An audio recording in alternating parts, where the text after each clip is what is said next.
America ইরানের ওপর হামলা চালানোর পর মধ্যপ্রাচ্য জুড়ে পরিস্থিতি আরও খারাপের দিকে এগোচ্ছে। খবর পাওয়া যাচ্ছে ইরান পাল্টা হামলা চালিয়েছে 30টি ব্যালিস্টিক মিসাইল দিয়ে। ইসরায়েলের ওপর হামলা চালানো হয়েছে। তেল আভিভ, হাইফায় এয়ার স্ট্রাইক করা হয়েছে। জেরুজালেমেও বিস্ফোরণ। যদিও ইরানের সবকটি ক্ষেপণাস্ত্র আকাশেই ধ্বংস করে দেওয়া হয়েছে বলে পাল্টা দাবি করেছে ইসরায়েল। সম্পূর্ণ বন্ধ ইসরায়েলের আকাশ সীমা।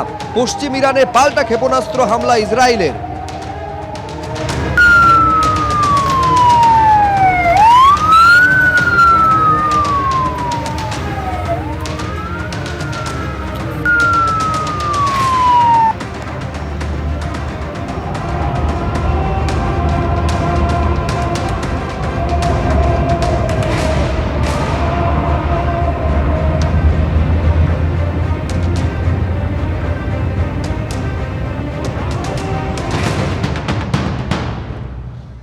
ইসরায়েল এবং আমেরিকার লক্ষ্য ছিল যে ওদের নিউক্লিয়ার ফেসিলিটিটাকে নষ্ট করে দেবো। ওরা যদি নিজেরা না করে আমরা করি।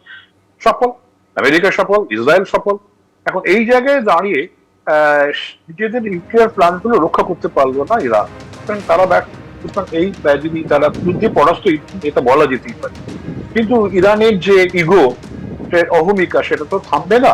সে ইরান নিশ্চয়ই চাইবে যে যুদ্ধে আরো কিছু ক্ষতি করা যায়। তাদের আমরা দেখেছি গত বছরে অক্টোবর মাসে ইসরায়েল তাদের এয়ার ডিফেন্স সিস্টেম পুরোপুরি ভেঙে দিয়েছে।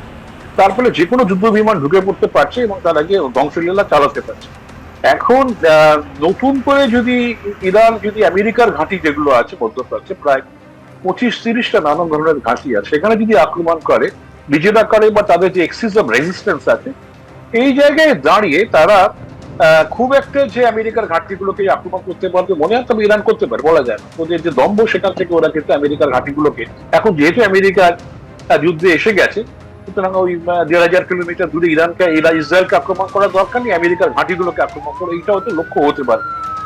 রাশিয়া যে বিরাটভাবে যুদ্ধে অংশগ্রহণ করবে তা নয়, তবে হ্যাঁ, ইরানের যে রেজিম রয়েছে তা থেকে কিন্তু রাশিয়া বিরাটভাবে তারা উপভোগ করে গেছে, সম্পর্ক থেকে নানা ইকোনমিক বেনিফিটস নিয়ে। ইরান যেমন ইসরায়েলের লাগাতার ক্ষেপণাস্ত্র নিয়ে হামলা চালাচ্ছে, পাল্টা জবাব দিচ্ছে ইসরায়েল। ইসরায়েলের হানায় ইরানের মৃতের সংখ্যা 400 ছাড়িয়ে গিয়েছে। 10 দিন ধরে ইরানের লাগাতার হামলা চালাচ্ছে ইসরায়েল।